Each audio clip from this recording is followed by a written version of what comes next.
All right, welcome, and thank you so much for joining us for our Practical Discipleship podcast here on Thursday. Man, we've got somebody with us today. This is Andrew Clark. Andrew, why don't you tell us a little bit about yourself? Sure, yeah. So, Andrew, I'm the pastor at Aaron Lake Baptist Church. In fact, a co-pastor technically, and but have been voted in to be the lead pastor once our senior pastor, who's been there for 36 years, retires in May of next year. So we're doing a pastoral transition. We've been going through that for the last 2 years, so that's been fun. But married to my wife, Brittany.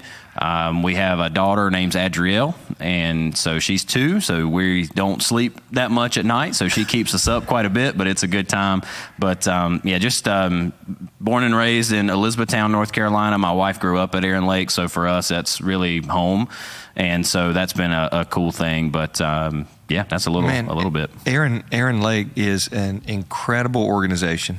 I've known the lead pastor there for years. Right. You've got to be excited, maybe a little nervous. A little nervous. You know, it's interesting. You know, if you look at pastoral transitions,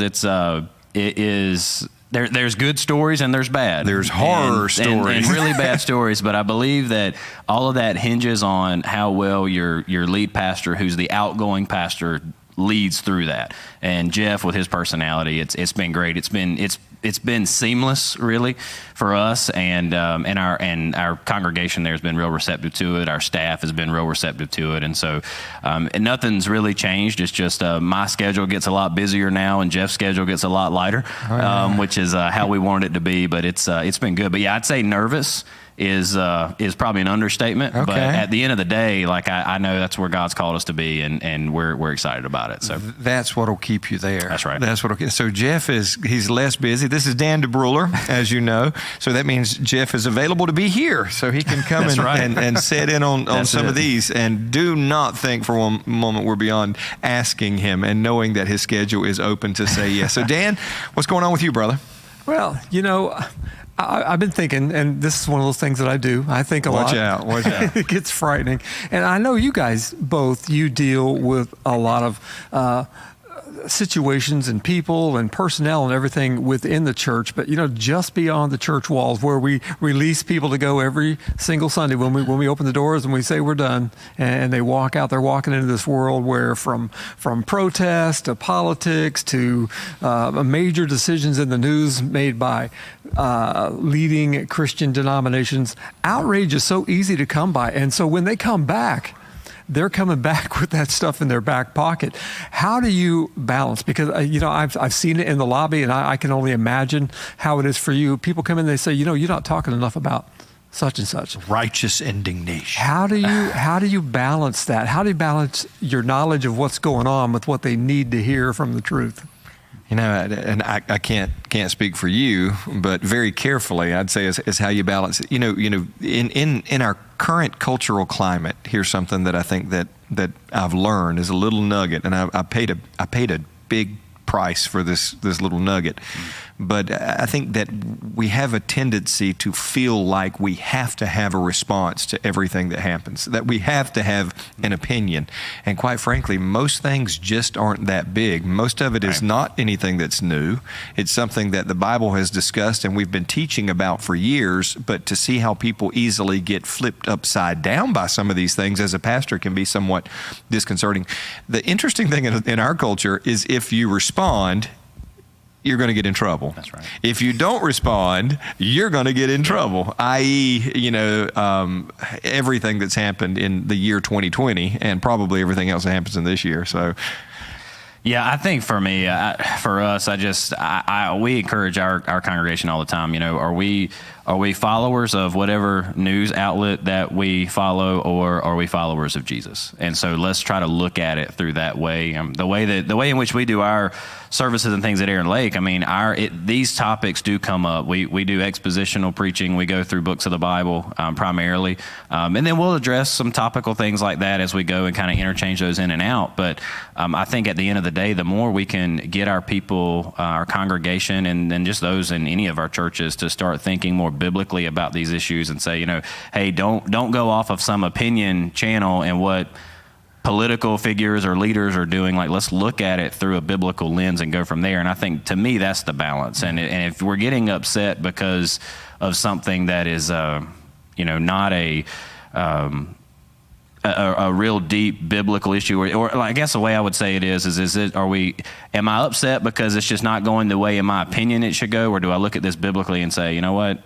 Biblically, this is kind of a different way to look at it, and that would be kind of my thing. So a biblical worldview actually matters. Yeah. And I think that's what we do. Is why we teach how we teach and do what we do, so that people adopt one of those. I've known your lead pastor for a long time, right. and I can recall hearing him say at one point, "Why are we upset with the world for acting like the world?" Yeah, lost people are going to be lost people. I mean, that's just it. Like, what else are you going to do? Right. But we're talking about outrage with the saved people, with the members, and that can happen because there are some serious issues out there. And I think, like you said, the reason that we need to have clear understanding of what's God's opinion about this matter, and being, let's just be honest, I think it's easy to make an emotional issue out of things that are just. And I think it's easy for Christians too to say, man, like, we're living in a day, because every generation says, at least I think, and I know I always joke with people and say I'm the younger guy on the block, so I'm young and naive is what I tell people. But one of the things that I've heard is every generation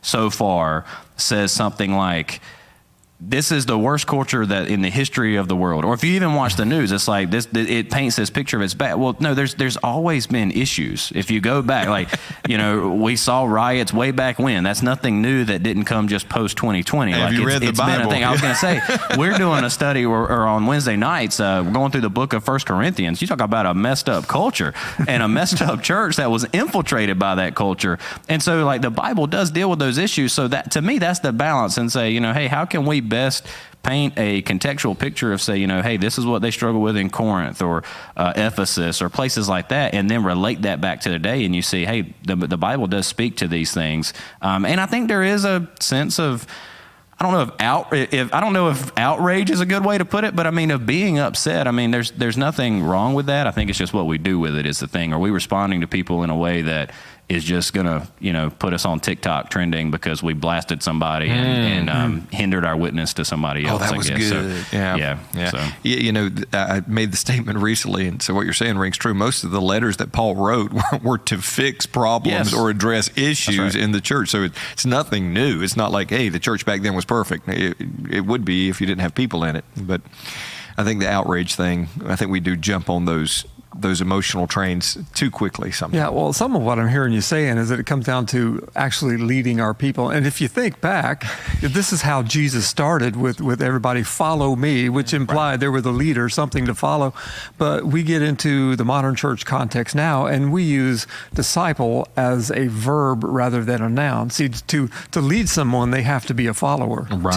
To teach someone, they have to become a disciple. They have to become that noun disciple and be willing to learn and willing to follow. So the onus isn't just on the leadership. It falls back to those people who are coming in and desiring to learn more and to adhere to the principles that we are teaching. And so it's turning that verb discipling, which isn't a word, into the noun which it was intended to be in the first place.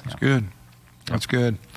It is very often we kind of neglect that aspect. We put so much pressure on ourselves as leaders, not realizing that, like you said, you made a comparison. You said most successful switches or changes that occur, they depend on the outgoing person. Right. Let's be honest, the most successful leaders are successful because of the willingness of those to follow. And I think, if we humble ourselves, I tell people this all the time. I say good leaders are good leaders because at one point, and hopefully still, they're good followers. Absolutely. And if I'm a good follower of Jesus, I'm going to be a good leader of men. So what are some of these issues, Dan, that you're referring to? Well, naturally, there's a lot of talk about borders. I mean, this 2024, we're in an election year, so everybody's finding something to fight about, and everybody's getting a camp to be in. Right. And so we talk about things like borders and immigration policies and all of these things that have a tendency to rise and build camps even within your respective Dan's trying to congregations. get us in trouble today. Yeah, that's okay. We're going to get banned. Sounds like. Yeah, we're not going to be able to promote this one I'm gonna for work sure. on my resume while I'm over here. Yeah. So does the Bible speak to those things? Is there a way that we can lead in the middle of this that is balanced and biblical and godly, with these issues? Yeah. Well, but let's do this. Let's pull this back from the discussion about national borders. Let's pull it back from that altogether. How does the concept of borders play out even in our own communities, the communities that you both lead and work within and reach people for Christ toward? How do we define borders? How do we work within and outside of borders, both geographically and socially in this culture? Would it be the term borders or boundaries? Well, I think both could apply. Yeah, no, I think you're right. Man, I that's a really good question, and I think one of the things that I would say is one of my passions, just as a pastor, lead pastor coming in, is if we can work to break through just simple barriers, boundaries, borders. And what I mean by that is, of course, we know the immigration stuff. We know all that. When people think borders, that's probably immediately where we're going. We can get there in a second. But like locally, just driving over here from where we're at Aaron Lake to driving out here to where we're sitting at here at RockFish Church, it's two completely different contexts, like right there. But I think the better we can, and I've told other leaders this, the better we can cooperate together. One of the primary reasons why I'm sitting right here is that very thing, is to say, hey, here's. If more of our leaders can get together, church leaders get together and begin to show that, hey, we want to work together and be together, and we can do more together. I mean, and there's obviously theological differences across denominations and things like that, but if we can agree on the core issues and kind of those first tier levels of the faith, I think that sends a message too, to say, hey, we're not here just building our own little kingdoms in our communities, and I think that can easily happen. And one of the things that just being kind of an outsider to Fayetteville coming in, as I feel like it's just a very competitive church market down here, and it's kind of hard to find guys that I think are willing to work together and be able to come together without trying to have an ulterior motive to say, well, hey, what can this do for my church? Well, no, it's not about your church, it's about God's church, and let's grow that, right? So, but I think that helps cross-culturally doing things, and I think reaching out to other leaders and then trading off opportunities to serve with each other and things like that, or doing more stuff that just puts different congregations together, I think that's a good way of breaking those boundaries, because it starts with the leadership. If the leadership's not willing to do it, then I don't think anybody else is. Right. So if we're going to define some of the boundaries within the context of the church, that would clarify or marginalize or inhibit, we're talking about, you just named one, competition. Right. Do we see the church down the road as the competition, or our brother or sister working together? I remember talking to a local pastor and I said to him, man, let me ask you something. I said, so your church is here, our church is here, if that's the terminology we want to use. Right. I said, if you had a need and I, pastoring over there, were not just a pastor and having a conversation, but I was your literal brother. If I was your brother pastored RockFish Church, would you have any reticence? Would you be hesitant at all to reach out and ask and say, hey, you got a resource here. Can we utilize that resource? He's like, no, I wouldn't. I said, then are we less brothers? Jesus said, who's my mother, my brother, and my sister? Who are these people? So there's ones who do what my Father asks. And I could see a light kind of come on, and he said, you know what, that's really true, because I think our hearts should. So what can be those boundaries? There can be doctrinal or philosophical boundaries or issues, and we have to determine, are those closed-hand issues, or are those intramural objective things that aren't salvific in nature? Other boundaries could be, communication styles or worship styles, or insecurities can create boundaries. Here's a big one. Ambition can create a huge boundary. I don't think that people, necessarily say, hey, I really want the ministry that I'm involved in to grow and to thrive. There's nothing wrong with that, but what kind of boundary marginalization and exclusion can happen when we make that our primary focus as opposed to the mission that God's given us? Those, growth to me, and is the residual effect of health. And that's why, even our missions and our values can become borders. And one key to navigating borders, and I think is huge, is having respect for those things. I can coax, I can ask, but there's what I believe, and tell me if you agree with this or not. I believe that there is a universal passport for the boundaries within the context of the church. Are you ready? I think the universal passport is wisdom. I think that people in the context of the body of Christ recognize wisdom, and they will allow that wisdom to cross over into their border if they recognize that it's applicable and suitable, especially if it's done humbly. And I think that's incredibly important. I think that's something we could definitely need to get better at. Well, now let's drop that boundary just a little bit more, get away from borders. We're using technology today to bring this conversation to light. Of church leaders getting together and talking about some of the common issues that we deal with. And while it's pretty amazing, technology can also provide its challenge as it begins to blur some of the lines out there between what is factual, what is truthful, and what is close. Right. How do you navigate? Do you find any specific challenges, or do you have some strategies that you do or would like to incorporate as far as using technology and media and social media to reach further than you could? Man, I was telling our office manager before I left our church office to come over here, and I said, I hate social media. It's just a love-hate relationship is what I said. And the reason why I said that is, man, I'm like, man, I hate that I look at social media and I find out more of what's going on in people's lives than having a one-on-one conversation with them. And so hey, such and such had surgery or this happened. And I'm just like, well, that would have been nice to know ahead of time until we blasted it out on social media. But there's certainly some positive things to it. And in fact, I think we should utilize that. I mean, I think the more positive content that we can put out, the better. That's just where people are. Right. And there's enough negativity that's being blasted out there anyway. And so, I mean, I think doing things like we're doing here, I think that's where broadcasting your services or, doing other podcasts and things like that, or just, even just putting up a Bible verse or two or a word of encouragement that you can put out to people is always a good thing.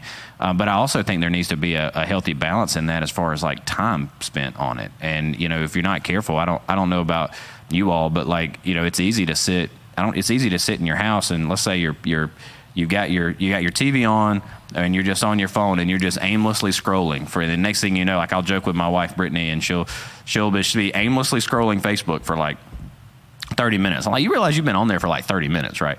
And she's not doing anything. And she's not even really thinking about what she's looking at. She's just scrolling and scrolling and scrolling. And I think that's also an unhealthy thing. So I think looking for that balance from a standpoint of just, hey, am I allowing social media to overtake me? There's nothing wrong with the use of technology. There's nothing wrong with, I think you can actually push past some of these cultural boundaries or barriers or things like that by using social media to reach more than you ever have. I don't think there's anything wrong with doing church online or things like that, although I don't think that should be an excuse to not gather together physically with the body. But I think there are positive things. Like for us, we have a lot of people that watch us online that physically can't be here. And so it's an avenue for them to be able to gather together with the body, or we have other people that are in the military, like I'm sure y'all do, that are all over the world, and they're able to still kind of have a sense of that gathering.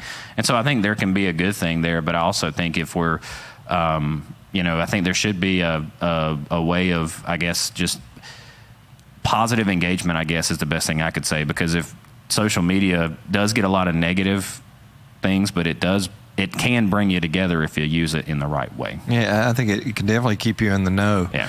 Something that's interesting culturally is, whether we like it or not, there's been a cultural shift because of the technology. And the interesting thing is there's no research, there's no science, because it's new. Right. So when I see, and I'm learning to kind of navigate the ebbs and flows, and the word kind of eludes me right now, but the rhythms of social media and how it's changed, the different platforms being used effectively for different things, and the world is utilizing them very effectively for different things. There are things that I learn on social media about the congregation, birthdays that makes it easy. I wouldn't know it otherwise. And it's so easy to say happy birthday, and it can mean so much to this generation, for that public acknowledgement or whatever. And so I really try to say happy birthday. Birthdays quit showing up on my feed. I hate social media as well. So I don't know how to make the birthday show back up. So I have to go look for them now. That's right. And it's always changing. There's always an update. Yeah, but to see somebody's family saying they're an emergency in the hospital, that's a legitimate form of communication for our culture. And I feel like that for years, me personally, I've neglected it. Jeff Hoagland, one of our pastors here on staff, he's actually the pastor of our Philippines location. Man, he is just he's the GOAT when it comes to Facebook and some of these other things. And he was giving me some pointers years ago on kind of how he navigates it, because it is a real thing. Here I think that it can be, like you said, an incredibly powerful tool if it's used for something other than doom scrolling, or you can chop on it. A lot of people look proud. As a student, so I did student ministry for 5-6 years, and social media was the main platform I was on all the time. That's where my students were, and so anything I could do to interject in, I drew the line at TikTok. I didn't go there because by that time I had already transitioned out. So I was thankful that I was not having to do dancing videos and all this kind of stuff. But some guys do it and they do it well, and that is a way to be where your people are. And I think we need to be able to meet people where they are. And so again, just making sure that we're not using it just to blast out our political views or create division or sow in discord, because you're already seeing a lot of that. But I think it's just use it in a helpful way. Well, it's really powerful, because what we're talking about now is going to be on TikTok. It'll be on TikTok, RockFish Church, anyway. But to take those excerpts, utilizing some of the AI tools and things that are available now, because something happened. It's been a couple of years ago now. We did a marriage seminar. And, we did it in a different context than your normal church service. We sat on a couch, and it didn't look like something pulled just from a Sunday morning sermon, because a lot of people now would just kind of scroll right through that. And so I picked some things, and I posted those because I found Opus. I don't know if you're familiar with Opus. No. It's an AI tool that basically pulls shorts for YouTube and video or the TikTok or whatever.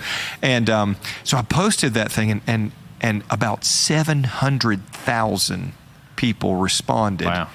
Because it was on marriage. And so what I saw is that there is a vast number of people who are desirous for simple biblical principles, that the church still is the answer. So, we did a shift and said we're going to stop just using social media to advertise what we're doing or to invite people to church. And we said, you know what we're going to do? We're going to use this to get that positive message out. We're going to set a lofty goal of reaching 100,000 people a month in some way, shape, or form on a social media platform through videos and interaction. And kind of really build that robustly. And I got to tell you what happened as a result. Last night, we finished up with service, and a young lady come to the front, and she said, you know what? She said, I've been coming for months, but I've never been here. And she said, and as a result, over the months, I have fallen under conviction about getting connected. Like you said, it's not a substitute. Right. Is it an augmentation? Is it another avenue? So when it comes to AI and VR and AR and all of these, these other technologies, I'm thinking, and I'm wondering, I'd love to, hear maybe this is a different conversation we have at a different point, but I'd love to hear, innovative ways or how that ties into getting the message, the vision.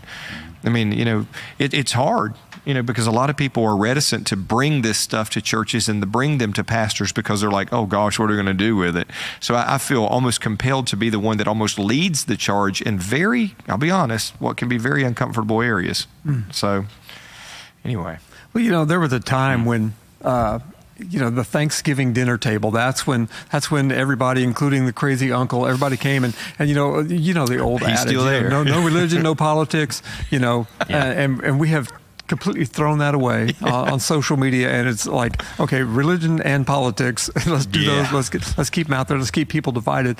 But it raises a different question about the family. You know, when we are gathered as a family, I mean, we now have these platforms where we can say what we want. We can get platformed. We can get a bunch of likes and hearts on whatever we do or say, and may empower us in a good way or a bad way.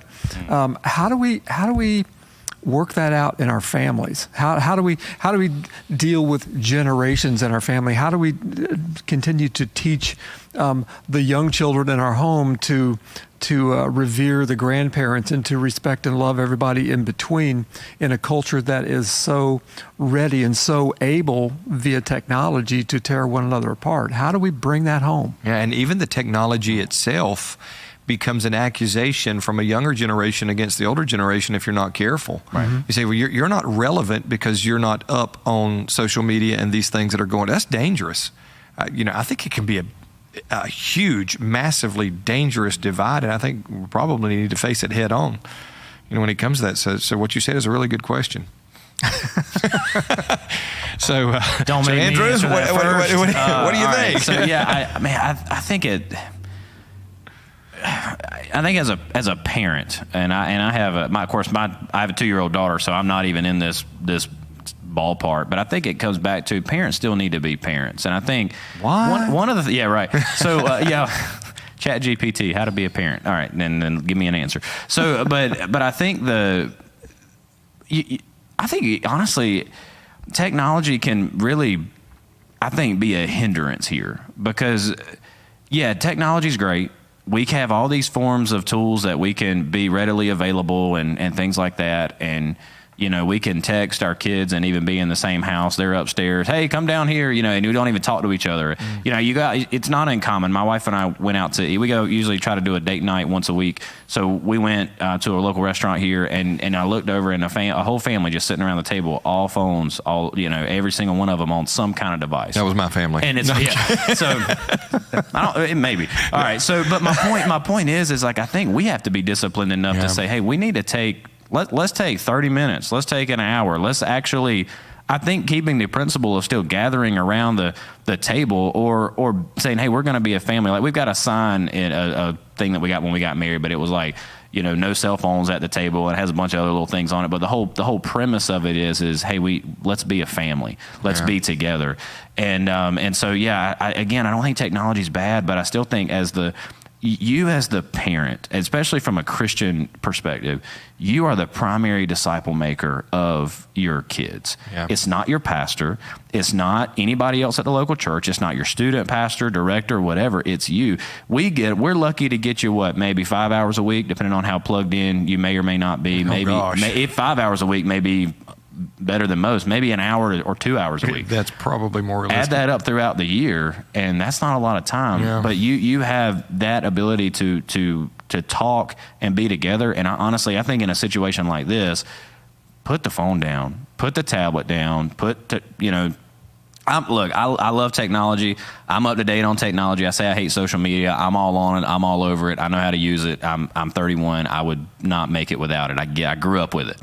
But I do think there is something to be said about saying, hey, let's just take some time. I mean, this is practical discipleship. Here's where it gets practical. Yeah. Put our stuff down. Those are real boundaries. And let's set some boundaries and say, hey, let's just be together as a family. Yeah. One of the things that we try at our church so all of our small groups, our adult small groups are learning their stuff in their groups at an adult level, where our kids are learning the same thing at the kids level. Just the way our curriculum and what we use works out.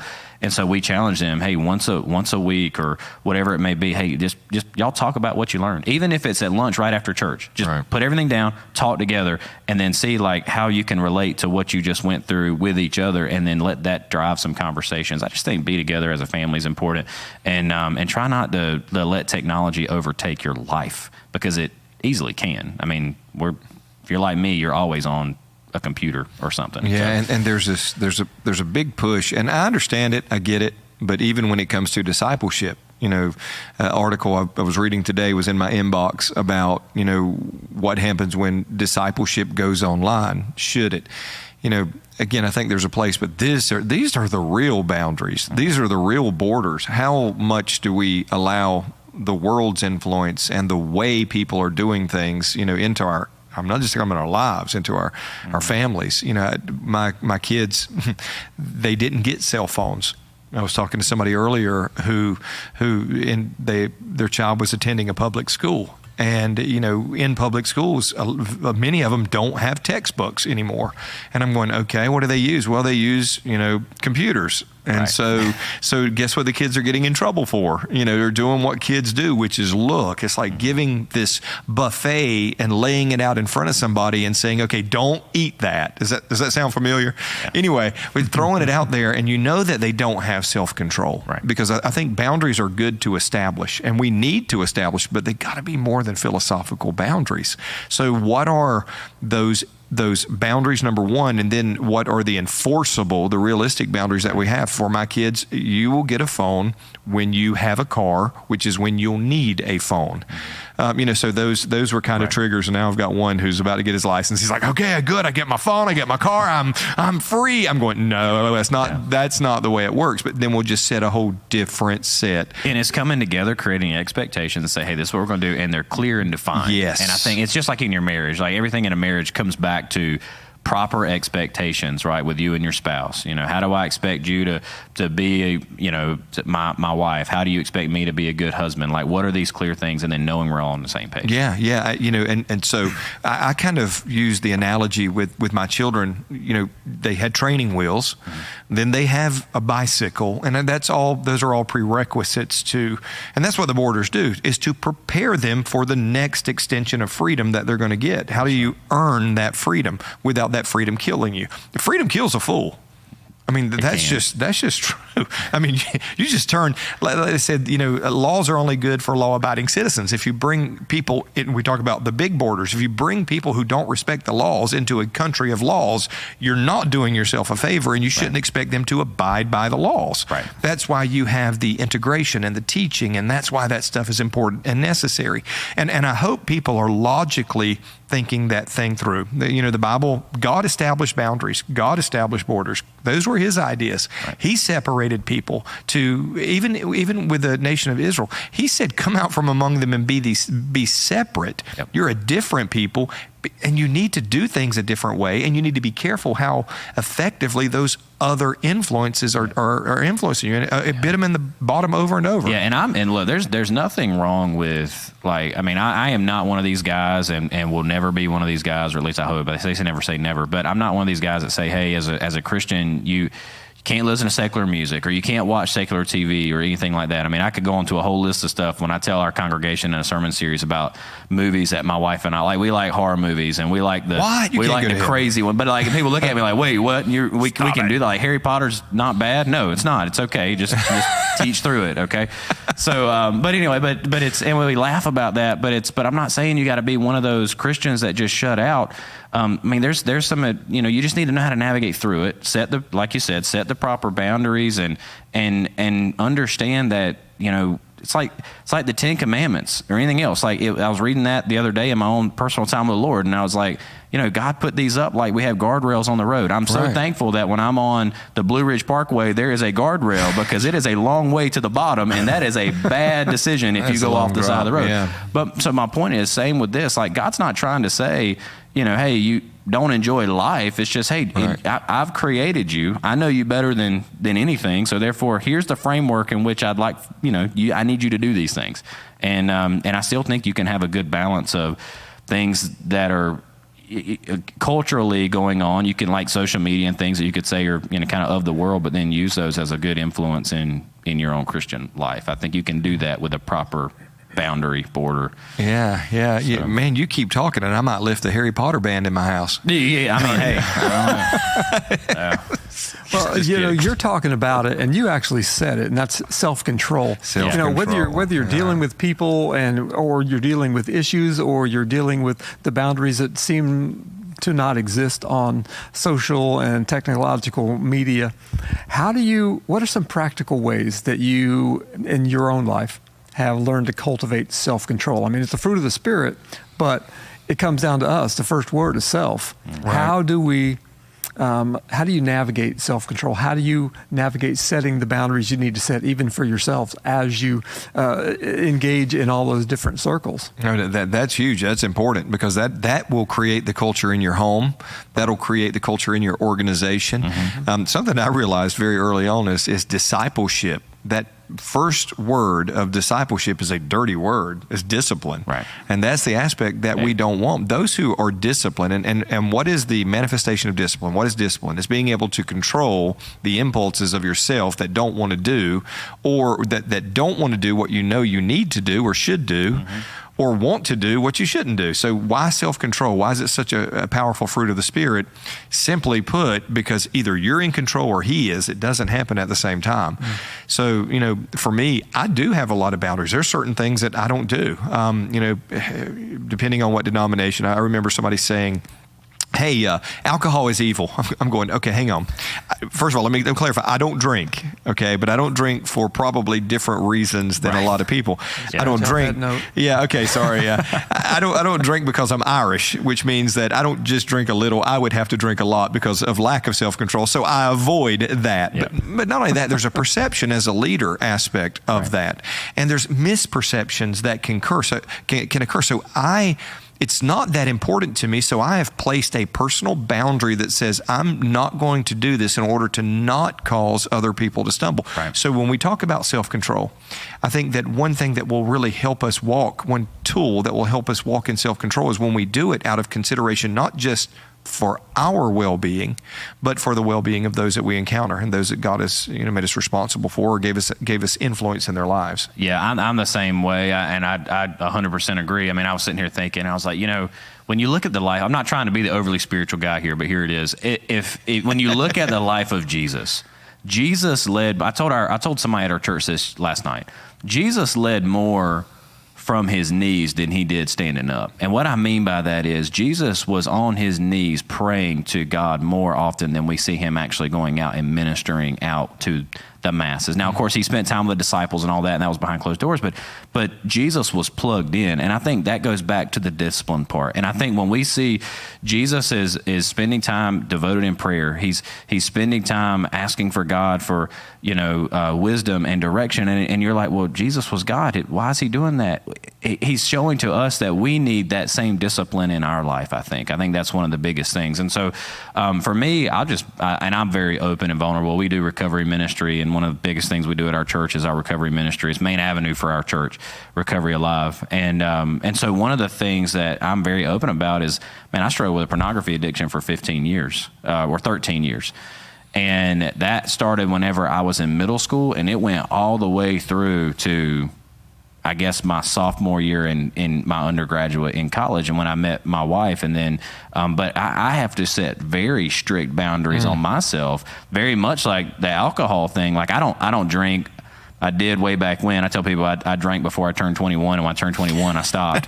So that was my thing. But my point is like with like pornography, and then go back to technology and social media. So I have to set strict boundaries, and so I have people in my life that I'll say, hey, ask me what I looked at online, help keep me accountable. Now I have I'm not going to go to a website, sit down and look at that. I mean that's gone. Give that over to Jesus and gone. But the temptation can still be there. Satan knows what button to push. Yeah. And so my thing is, so for me, it goes back to self-control is, man, I have got to stay plugged into God's word and remind myself that I need him more than I need anything else. Yeah. And I think that's what I see when you look at Jesus and his time spent just sitting with the Father, being alone, getting away from the crowds just to pray and be with him. And I think that putting those disciplines in your life, like one of the things is our world is such a fast-paced world. We can easily wake up and just start doing whatever and not even put anything, like read the Bible, even, listening to a podcast that's spiritual, even, whatever it may be. Like just, we can start and go and do everything in our life completely void of God, and yet still say we believe in him, but we're not even plugged into him. Yeah. And kind of like the old phone battery illustration, right? Like when your phone runs out, it's got to be connected back to the source. Like we can live this life and just keep going and going and going and going and be completely void of God and say we're doing stuff in the name of Jesus. That is one thing that haunts me as a pastor, by the way, is to think that, man, I can preach a sermon, I can do all this stuff within my church, I can lead people well and give the appearance that I am plugged into Christ, even though I'm talented enough by the giftedness of which God's given me that I could do it completely void of him if I'm not careful. No. And that's just a dangerous thing. So I think self-control just goes back to be with God, spend time with him, have healthy rhythms of disciplines in your life that creates those boundaries, so that way you're not doing something you shouldn't be doing. Yeah, self-control is a fruit of the Spirit, and discipline is the fruit of self-control. If you don't have self-control, you will never be disciplined. And if you're going to fail, if you're going to fall, if you're going to falter, whether in your personal life or in your leadership or anything, 9 times out of 10, think about it. Think about the stories that have happened. Think about the nightmares of churches and pastors that have fallen. It's been because of a lack of self-control.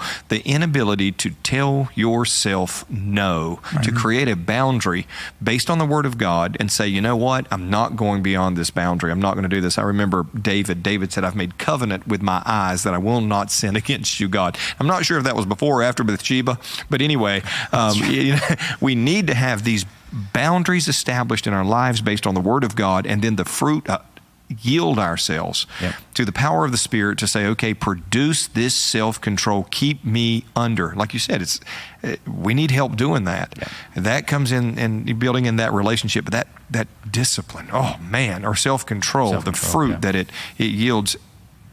So often, if a ministry or a person's life is void, it becomes evident by the calamity that's inside of it. Whether it's financial, if you do not have self-control when it comes to finances, if you're watching and you don't have self-control, it's evident because the amount of debt that's in your life. Debt, again, is one of those things. And, there's a lot of outward indicators.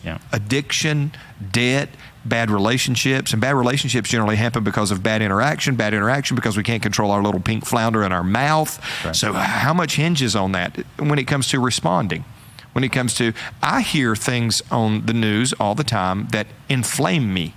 The Bible says that Lot lived in Sodom and it vexed his righteous soul. I mean, he was surrounded by dumb stuff.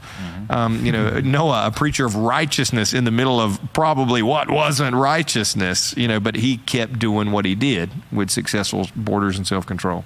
Man, Andrew, I love that you boiled it down as you began to respond to that to plugged in, and that's really what it takes for us. That's really what we need to be preaching to our kids, to our congregations, to the friends around us, because when you do plug in, when we plug in the way we saw Jesus plug in, we begin this transformation and we begin to see things differently. We get to that place, where we could turn that phrase that Paul used. We start doing the things that we do want to do and not doing the things that we hate. As we begin to change. And, in my own life, I've had to make a number of changes, and I'm, a little bit older than one of you and significantly older than the other. At least 16. And I'm still working through some of these things, but it's simple stuff.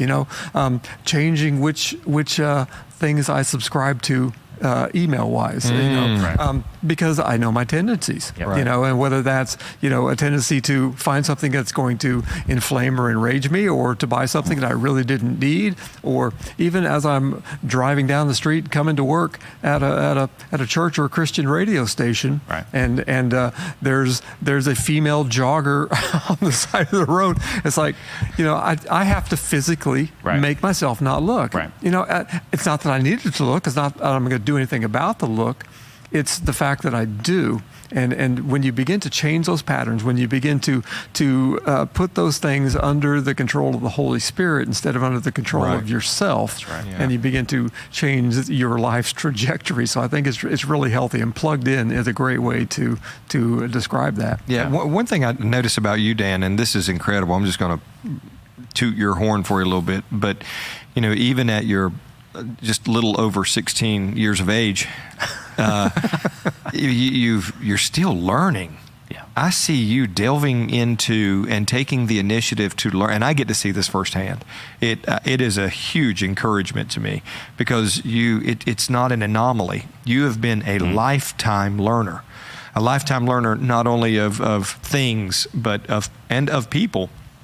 But you've been a lifetime learner of yourself. So knowing and understanding those tendencies, people ask me all the time, say, well, how do you know that? And I'm going, because I know me. and I know what's in the heart of man. And you're a student not only of God and people, but you're also a student of yourself. So I just want to say kudos for that that commitment to lifelong learning. And I know people will never know what I'm talking about, specifically, but you have, and that's something I admire. So I'm pulling it off. He's pulling it off. Yeah, I'm kidding. I'm sorry, you were going to say something, Andrew? No, I think, I don't know. Again, self-control is just a huge thing. Like I was thinking about as Dan was talking about, and seeing people on the side of the road or whatever, or we're always having to discipline ourselves in one way or another, or even watching the news. I've had to limit myself in watching the news because I allow it to consume me. I love to be in the know of what's going on, and it is easy for me to just get locked in and just watch show after show or get online and read article after article. And like you said, like talk about rage, like it infuriates me. But I realized, well, that's not healthy. All right, so I've even had to place a boundary on that and say, hey, just limit that to X amount of time a week or whatever. Not that I'm keeping a chart or whatever, but I just noticed that it's easy to allow ourselves to get consumed by things. And when we're getting consumed by things, we got to be careful, because I think at that point we've now turned it into an idol in our life if we're not careful. We can. Your feelings always follow your focus. Yeah. And when you focus on something disproportionately, it begins to affect how you feel. Your affections towards something can change. So it's been a great discussion. So closing thoughts. Dan, you got to have a closing thought. What is? Give us some sage wisdom. Man, I would just say, I love what you said, Andrew, about simply plugging in. And I would just encourage anyone who's listening or watching, or that we even have contact with, share this with your friends if you're watching. Learn to lean in, learn to recognize the fact that you don't come to Christ and suddenly you're changed. You're changing the entirety of the time, the moment after that. You can change the world, but you need that something in you changing you to do it. Yeah, I tell people this all the time. I said, when you come to Christ, you're infused with a desire to do right. Yeah. That's what happens. That's right. Now, it is God who both wills and to do. So it's a life after that of learning to yield to His power to empower the new desire that you received as a believer. Is the bad desire gone magically? No.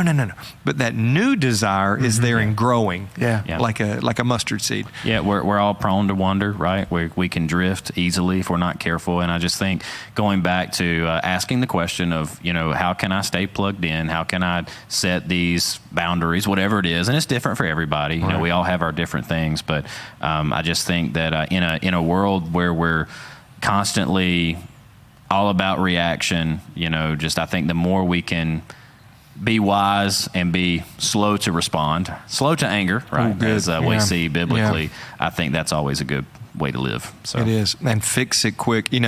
Talking about the world that we live in, I believe that we are inundated now like never before with media. This is a super computer compared to the computer that I first purchased. The capabilities, the billboards, the cultural inundation from the inappropriate. I'll never forget one of my sons. I won't put him out. We were driving driving down the highway, and there was one of the plastic surgery billboards, and my son noticed this billboard. He's like, "Look at that, Dad." I said, "Son, don't look at that. That's got naked women on it." He said, "I like naked women," and I was like, right then I knew. And he was just a little fella. I mean, he didn't. I mean, he was really young, and I was like, "Oh, okay, well, he's in trouble." But you don't realize how that we are being affected, and kids, are being affected by what we have been acclimated to, right? And the necessity of having self-control, to have clear boundaries and staying focused and plugged into the right things, incredibly important. Man, thank you for being here. Thank you so much, man. We're going to be praying for you. We want to connect, and we want to work on that and help connect with other churches and other resources and other members of the body. Dan, as always, thank you so much for being here. And thank you for joining us on the Practical Discipleship Podcast Thursday edition. All right, God bless you. We look forward to seeing you real soon. Have a wonderful day.